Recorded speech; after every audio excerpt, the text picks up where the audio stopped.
हमारी संस्कृति, हमारे संस्कार सदा रहे हमारे साथ। भारत के महान ग्रंथों और काव्यों का संपूर्ण संकलन। सब्सक्राइब करें तिलक। प्रार्थना की खुशबू, साइकिल प्योर अगरबत्ती।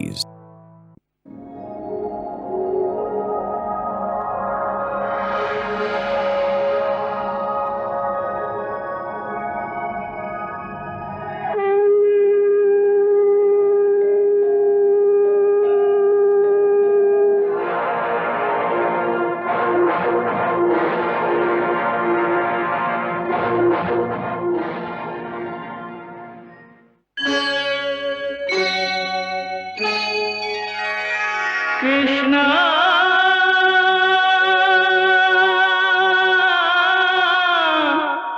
कृष्णा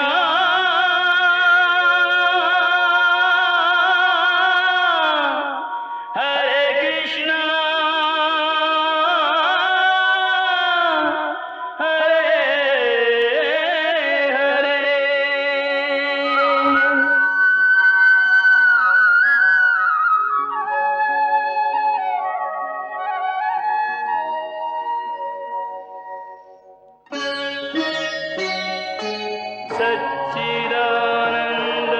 सच्चिदानन्दरूपाय विश्वोत्पत्त्यादिहेतवे तापत्रयविनाशाय श्रीकृष्णाय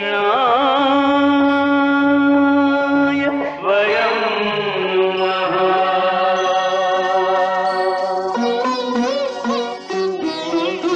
श्रीकृष्ण गोविंद हरे मुरारे, हे नाथ नारायण वासुदेव। हरे कृष्ण राधे राधे कृष्ण कृष्ण कृष्ण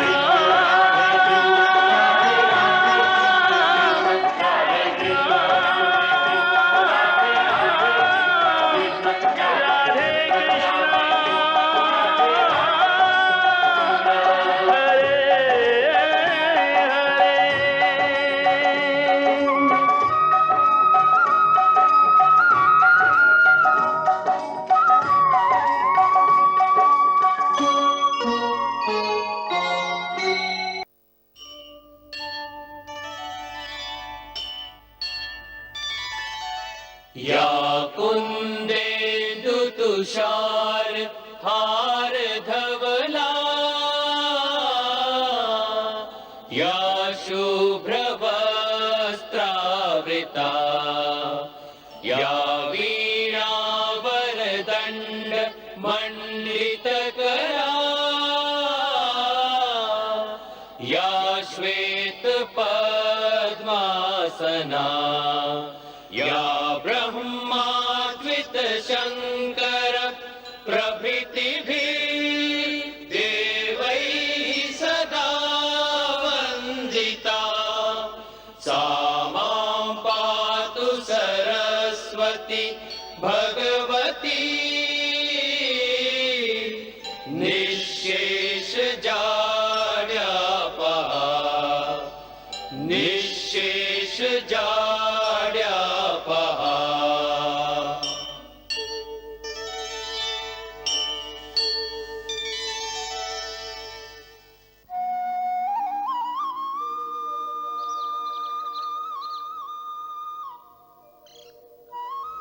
सर्वमंगलमांगल्ये शिवे सर्वार्थ साधके, शरण्ये त्र्यंबके गौरी नारायणी नमोस्तुते। प्रकृति में बहुत से शरीर हैं, जानवरों के, पक्षियों के, जलचरों के, परंतु संसार में सबसे दुर्लभ, सबसे उत्तम शरीर मनुष्य शरीर है, क्योंकि इसके अंदर वो आध्यात्मिक शक्तियां हैं जो किसी दूसरे शरीर में नहीं।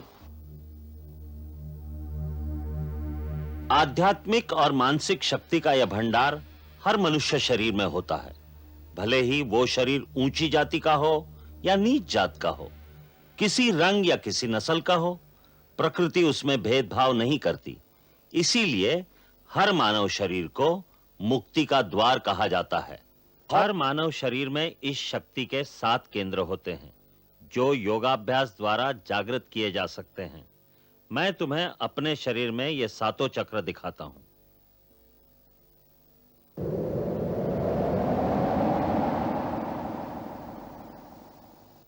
ये देखो, सबसे पहला है मूलाधार चक्र। ये इस शक्ति का निवास स्थान है।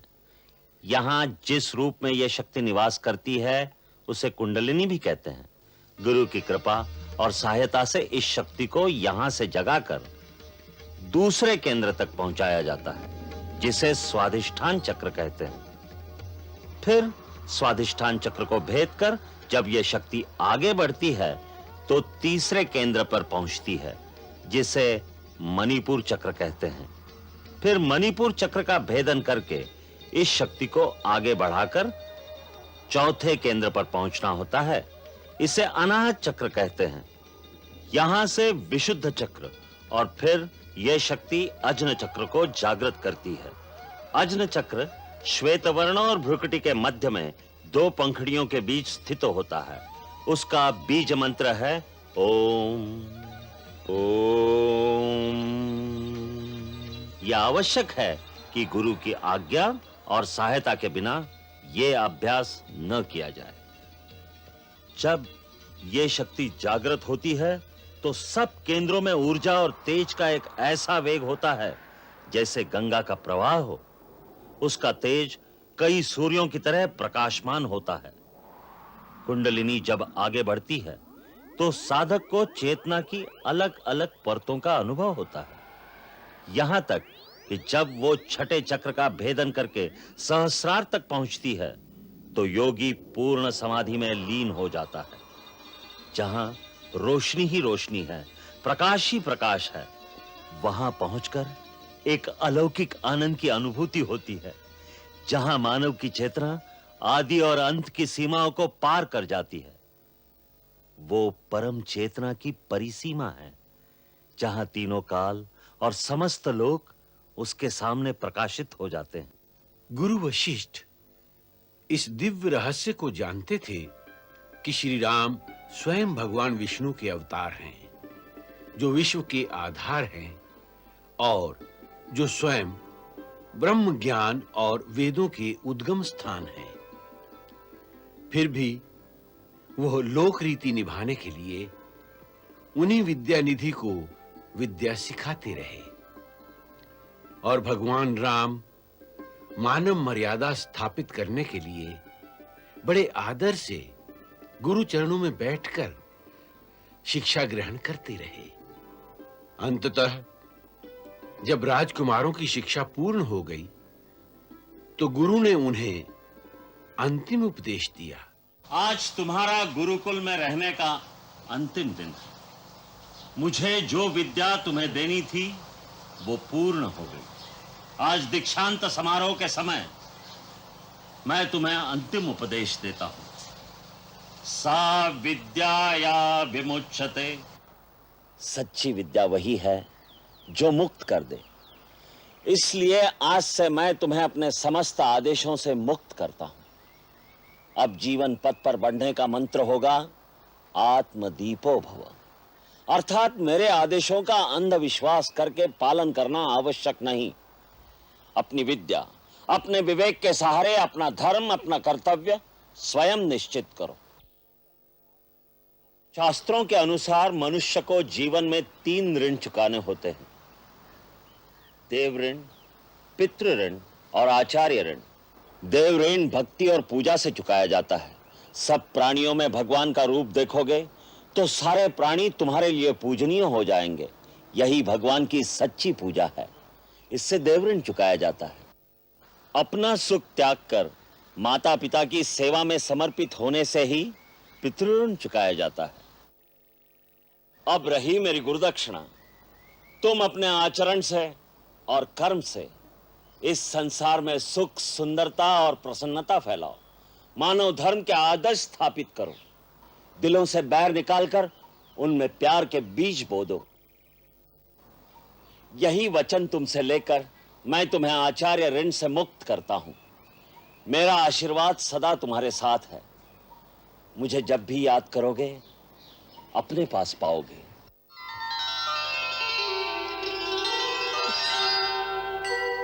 गुरुर्ब्रह्मा गुरुर्विष्णु गुरुर्देवो महेश्वरा गुरुर्साक्षात् परब्रह्म तस्मै श्री गुरुवे नमः। तस्मै श्री गुरुवे नमः।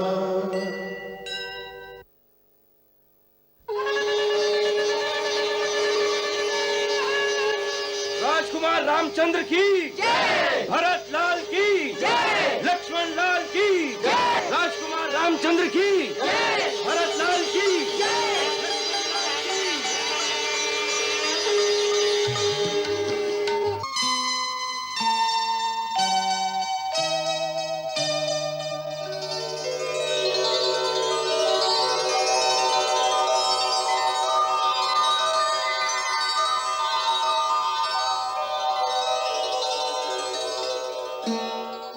मैं आपका पुत्र राम अपने भाइयों सहित अपने आप को आपकी सेवा में समर्पित करता हूं। आपकी आज्ञा का पालन करना आजीवन हमारा धर्म रहेगा। भगवान तुम्हें दीर्घायु प्रदान करे और सदा सुखी रखे। गुरुदेव, आपकी कृपा से आज मेरे चारों मनोरथ सफल हो गए। एक बनवासी ने इनसे बड़ी कठोर तपस्या कराई, अब इन्हें अपने आंचल की शीतल छाया में समेट लो। राम, मां का स्थान ईश्वर और गुरु से भी ऊंचा होता है। जो भक्तिभाव से मां के चरणों की सेवा करता है, देवता भी उसकी पूजा करते हैं। जिन चरणों में कई स्वर्ग समाये हैं, उन मात्र चरणों की वंदना करो राम।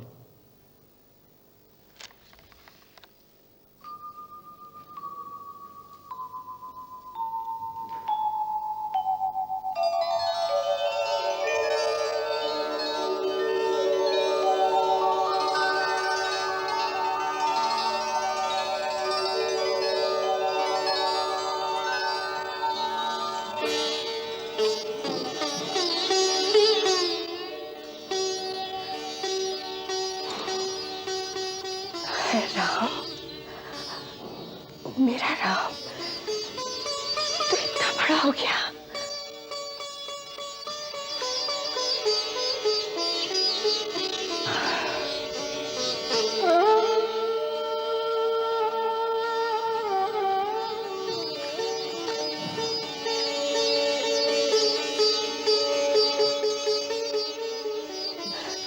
जुग जुग जियो, सदा खुश रहो।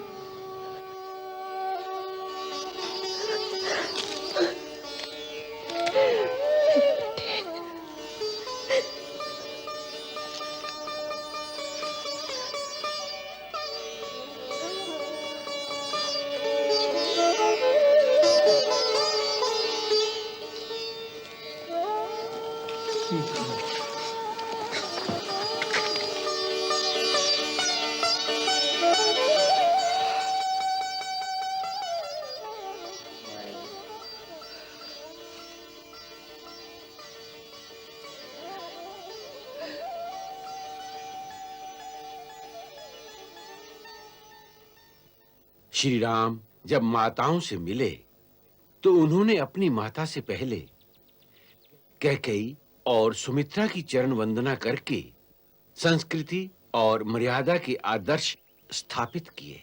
उन्हीं दिनों ब्रह्म ऋषि विश्वामित्र अपने आश्रम में किसी महान यज्ञ का अनुष्ठान कर रहे थे।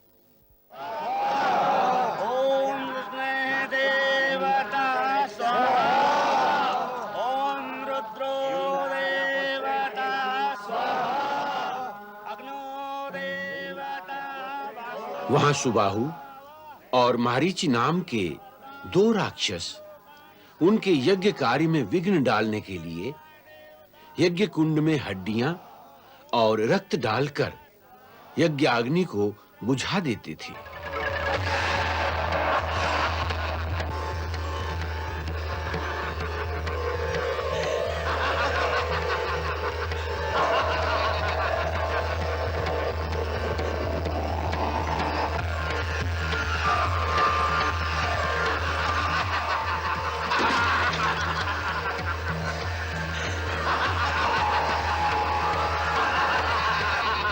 राजन, तपोवन में असुरों के उत्पात दिन प्रतिदिन बढ़ते जा रहे हैं। हमारे यज्ञ, हमारी आध्यात्मिक साधना, ज्ञान विज्ञान के प्रयोग पूरे नहीं हो पा रहे। आर्य भूमि में ऐसा दुष्कर्म, दुस्साहस करने वाले लोग कौन हैं? लंका के राजा रावण के गुप्तचर सुबाहु, ताड़का का पुत्र मारीच अपनी मायावी शक्ति से हमारा कोई कार्य, हमारा कोई पवित्र अनुष्ठान पूरा नहीं होने देते और अपनी मायावी शक्ति से जन कल्याण के कार्यों में भी विघ्न डालते हैं। ऋषिराज, तपस्वी ऋषि मुनियों की सहायता हमारा धर्म है। अवध की सारी सेना आपकी सेवा में तैनात कर दी जाएगी। नहीं अयोध्यापति, सेना की सहायता से सुरक्षा का उपाय किया तो असुर शक्तियां भी आर्यवर्त की सीमाओं पर सेना का संगठन करेंगी और उसके लिए अभी उपयुक्त समय नहीं है। तो हम किस प्रकार आपकी सहायता कर सकते हैं? हम तुमसे तुम्हारे राम को मांगने आए हैं। हमें केवल राम दे दो, हमारी रक्षा का उपाय हो जाएगा। राम? नहीं नहीं, वो नन्हा सा बालक आपके कार्य को कैसे सिद्ध कर सकेगा? आप मुझे आज्ञा दीजिए। अपनी पराक्रमी सेना के साथ मैं स्वयं सबसे आगे रहकर आपके यज्ञ की रक्षा करूंगा। जब तक शरीर में प्राण रहेंगे तब तक आपके अनुष्ठान पर आंच नहीं आने दूंगा। राम तो अभी बालक है, युद्ध के दांव पेच का अनुभव नहीं, शत्रु के बलाबल, असुरों के छल कपट को नहीं जानता। मैं अपने राम को आपके साथ कैसे भेज दूं? ये नहीं हो सकता। बस राजन, हम जिस तरह आए थे उसी तरह चले जाएंगे। क्रोध न कीजिए मुनिवर, आप मेरे पूज्य देवता समान हैं, मुझ पर अनुग्रह कीजिए। रावण का वेग तो देव, दानव, गंधर्व, किन्नर और नाग भी नहीं सह सकते। मेरा नन्हा राम उस रावण से अकेले कैसे टक्कर ले सकेगा? मेरे पुत्र पर दया कीजिए, मेरे पुत्र पर दया कीजिए। महर्षि वशिष्ठ, महाराज दशरथ की नजर अभी तक राम के दिव्य तेज को नहीं पहचान सकी, परंतु आप तो जानते हैं, आप ही इन्हें समझाइए। ब्रह्मर्षि विश्वामित्र ठीक कह रहे हैं राजन। राम युग और इतिहास की धाराओं को मोड़ने आए हैं। वो स्वयं मंगल भवन अमंगलहारी हैं। विश्वामित्र तो तुम्हारे पुत्र के कल्याण के लिए ही उसे लेने आए हैं। अन्यथा महर्षि विश्वामित्र स्वयं सुबाहु, मारीच आदि असुरों का नाश करने में समर्थ है, परंतु ये सारा गौरव राम को देना चाहते हैं। राजन, शंका मत करो, राम को इनके चरणों में समर्पित कर दो, इसी में सबका कल्याण है। संभव है, इसी में सबका कल्याण हो। पुरुष सिंह दो वीर, हरख चले मुनि भय हरन। कृपा सिंधु मति धीर, अखिल विश्व कारण करन।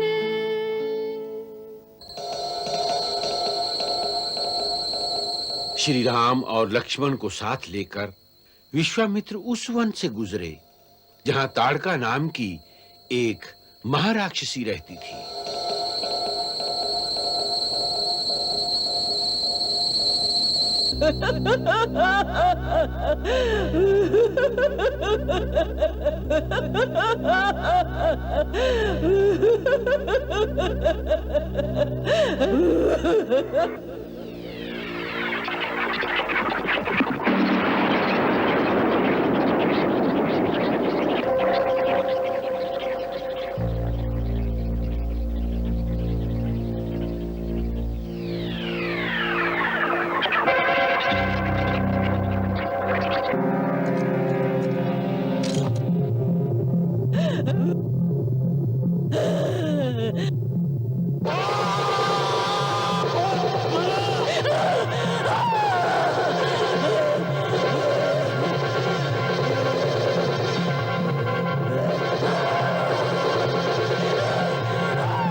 धन्य हो राम, तुम्हारी जय हो।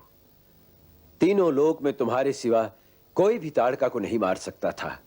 अब हमें विश्वास हो गया कि तुम जगत कल्याण के निमित्त ही इस भूतल पर आए हो। अपने अनुग्रह, अपनी कृपा का पात्र मानकर आपने इस दास का गौरव बढ़ा दिया है मुनिराज।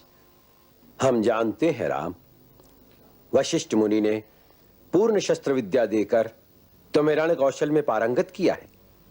एक युग से हम एक ऐसे योग्य पात्र की तलाश में थे जो जन कल्याण के लिए हमारी सिद्धियों का सही उपयोग कर सके।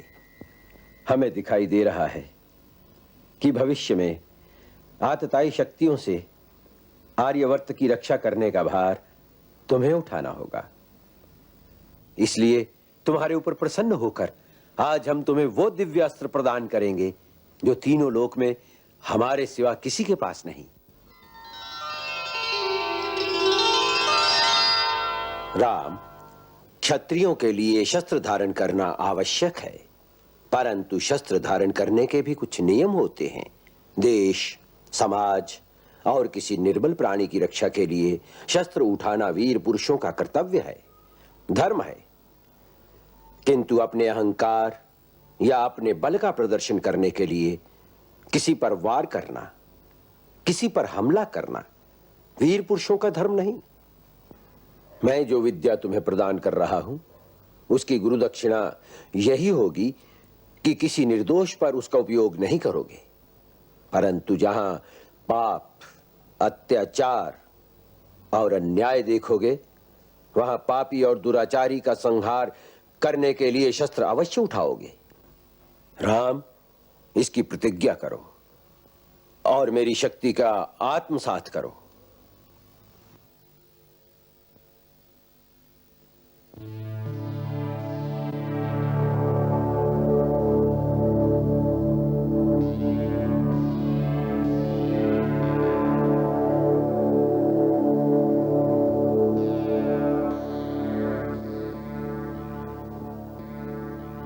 शिव का शूलवत नामक अस्त्र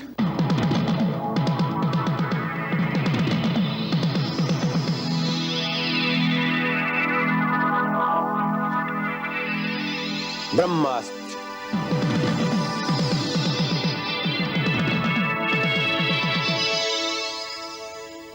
श्री नारायण अस्त्र। तब ऋषि निज नाथ ही जिय चीरी, विद्यानिधि कहूँ विद्यादीनी। विद्यानिधि कहूँ विद्यादीनी।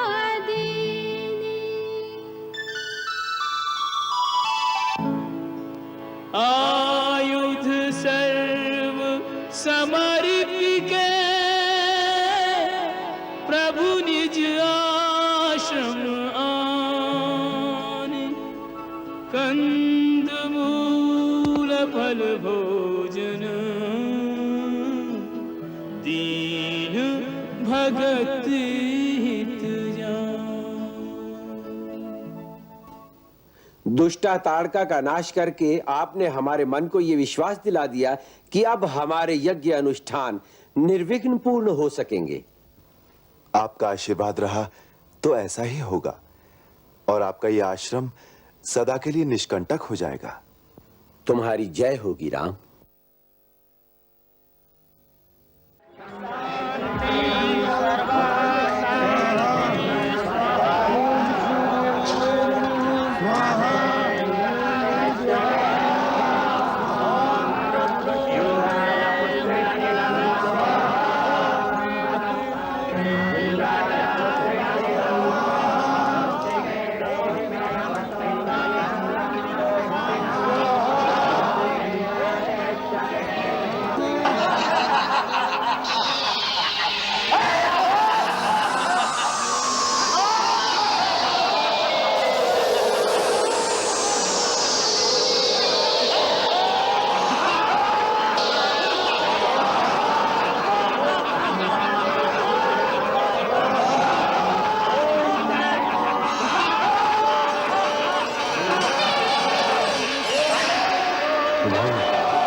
विश्वामित्र कहां से आ गया?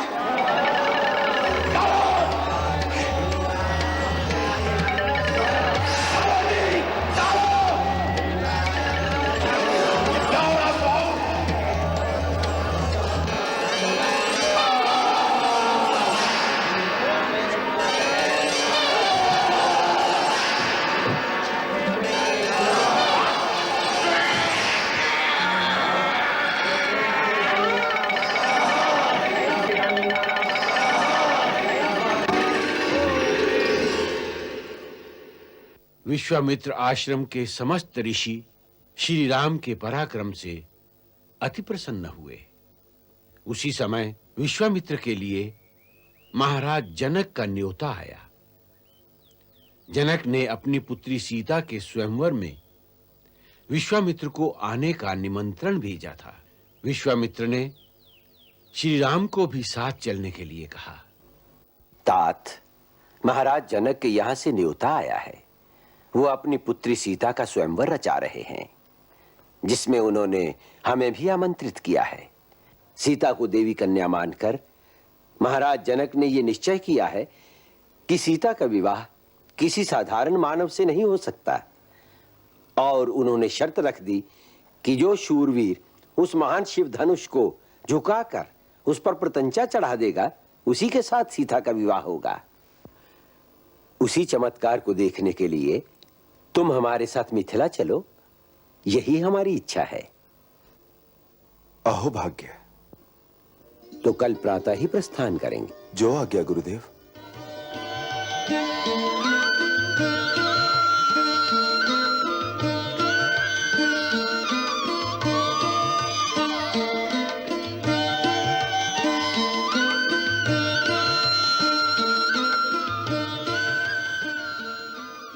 भव्य, विशाल, अति सुंदर। धन्य है राजन आपका सत्कार। राजमहल की अतिथिशाला में ऋतुओं के अनुकूल सारे प्रबंध हैं महर्षि। ये सारे प्रबंध किस लिए? हम तो ठहरे तपस्वी। मुनिवर, आपके पुनीत चरण जहां भी पड़ जाएं, वह स्थान तपोभूमि बन जाता है। परंतु आपके साथ अयोध्या के राजवंश का आतिथ्य करने का सौभाग्य जो मिथिला को प्राप्त हुआ है, इससे बढ़कर हमारे लिए और क्या गौरव हो सकता है। भगवान, हमारे प्रबंध में कुछ त्रुटि रह जाए तो हमें उदारता से क्षमा कीजिएगा। शतानंद जी, आपके प्रबंध में त्रुटि हो ही नहीं सकती। महाराज जनक, आप हमारी चिंता न करें, आप अपने दूसरे अतिथियों की ओर ध्यान दें। जो आज्ञा। सर्वमंगल मांगल्ये सर्वे शिवे साधिके शरण्ये त्र्यंबके गौरी नारायणी नमस्तुते। प्रणाम गुरुदेव। कल्याणमस्तु। गुरुदेव, आपके अग्निहोत्र आदि की सब तैयारी कर दी है। आज्ञा हो तो पूजन के लिए फूल ले आए। हाँ वत्स, यही राजमहल में गौरी मंदिर के पास पुष्प वाटिका भी है, वहीं से फूल ले आओ। जो आज्ञा गुरुदेव।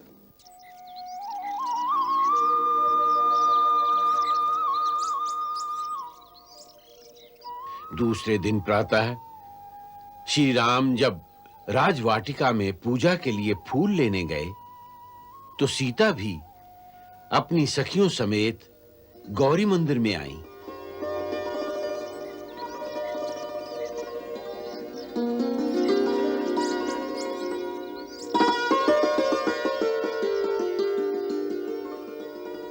जब दोनों ने पहली बार एक दूसरे को देखा तो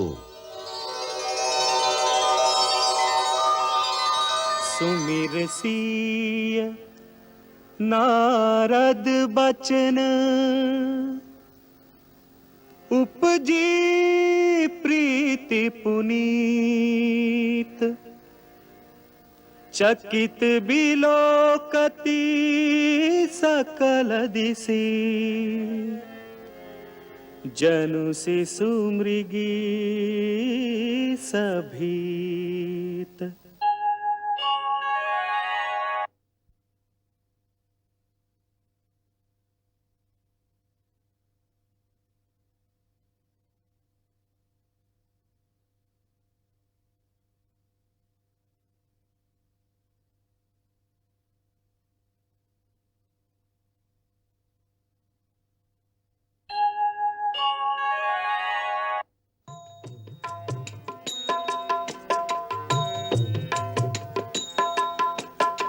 देखी रूप लोचन लल जाने, हरखे जनु निज निधि पहचाने।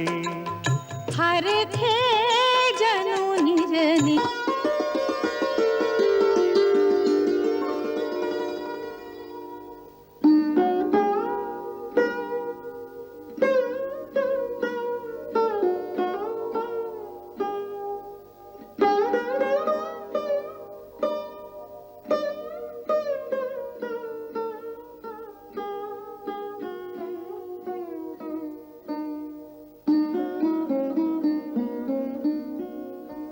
देखन मिस मृग विहगतरु, फिरई बहोरी बहोरी। निरखी निरखी रघुबीर छवि, बाढ़ई प्रीति न थोरी।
विनय प्रेम बस भई भवानी,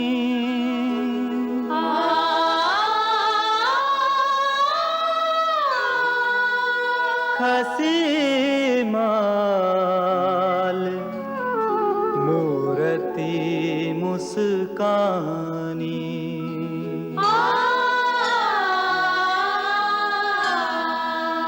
सादर सिए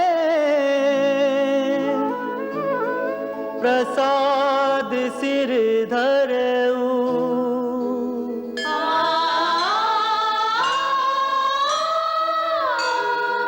बोली गौरी हर्षु हिये भरऊ।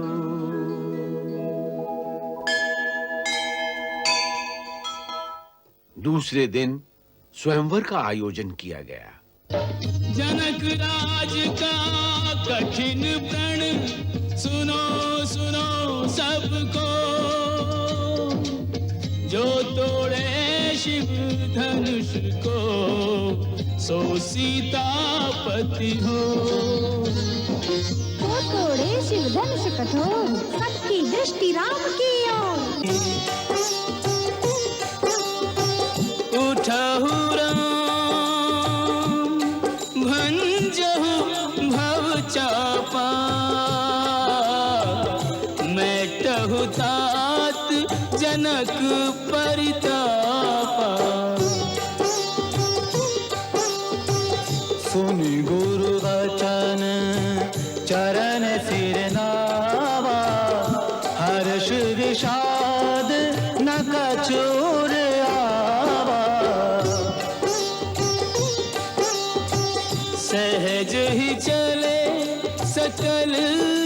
स्वामी मन मंजुवर कुंजर गामी।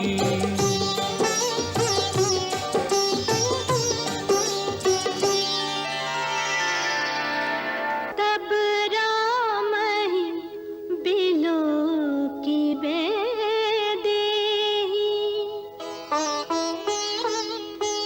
सभय हृदय बिनवती जेहि तेहि मन ही मन मनाव अकुलानी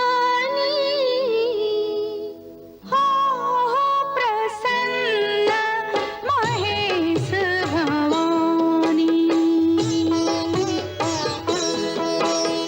करहु सफल आपिन सेवकाई करिहि तू हरहु चाप गरुआई।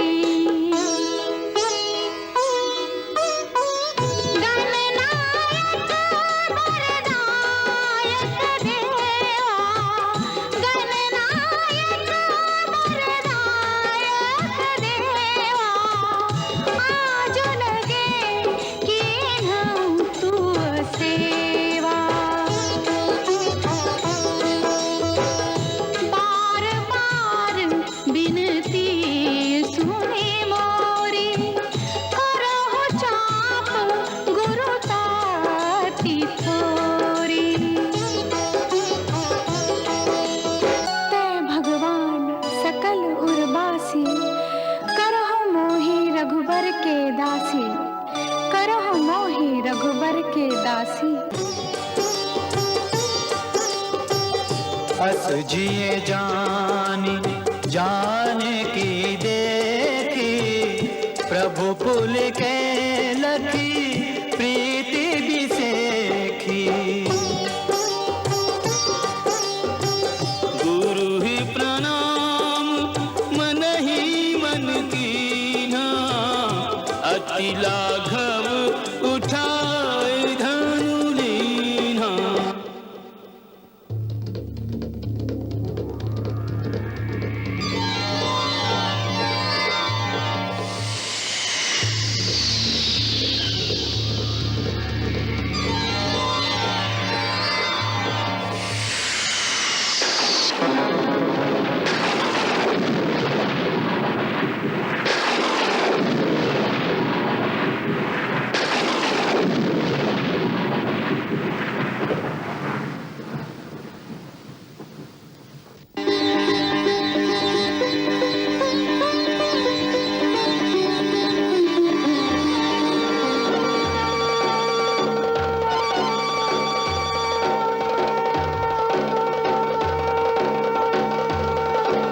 जाओ बेटी वरमाला पहना दो।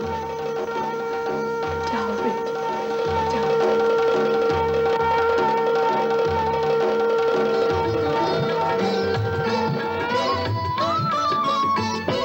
श्री रघुवर कोमल कमल नयन को पहनाओ जय माला पहनाओ जय माला। ये पुण्य मुहूर्त स्वर्णिम अवसर फिर नहीं आने वाला पहनाओ जय माला। श्री रघुवर कोमल कमल नयन को पहनाओ जय माला पहनाओ जय माला। श्री राम चकित चितवे सीता का अद्भुत रूप निराला। पहनाओ जय माला। श्री रघुवर कोमल कमल नयन को पहनाओ जय माला पहनाओ जय माला।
अयोध्या नगरी धन्य भई।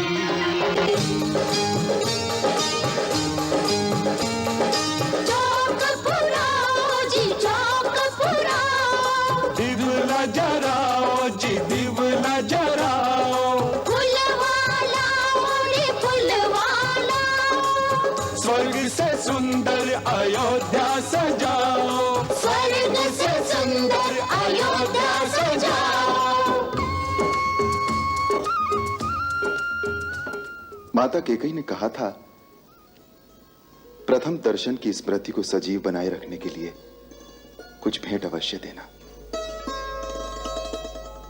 मैं भेंट लाया हूं, हीरे मोती की नहीं, वरन भेंट स्वरूप आज मैं तुम्हें एक वचन देता हूं। राजाओं के यहां अनेक रानियों का रिवाज है, परंतु राम के जीवन में कोई दूसरी कभी नहीं आएगी, ये राम की प्रतिज्ञा है। हरे कृष्णा कृष्ण कृष्ण हरे हरे, श्री कृष्ण चरितम गुणानुवादम तत्प्रेरणा अहं करोमि, मम भावगीतं हृदयस्य प्रीतं त्वत्पद्मपादे समर्पयामि। हरे राम राम राम हरे हरे, हरे कृष्ण कृष्ण कृष्ण हरे कृष्ण।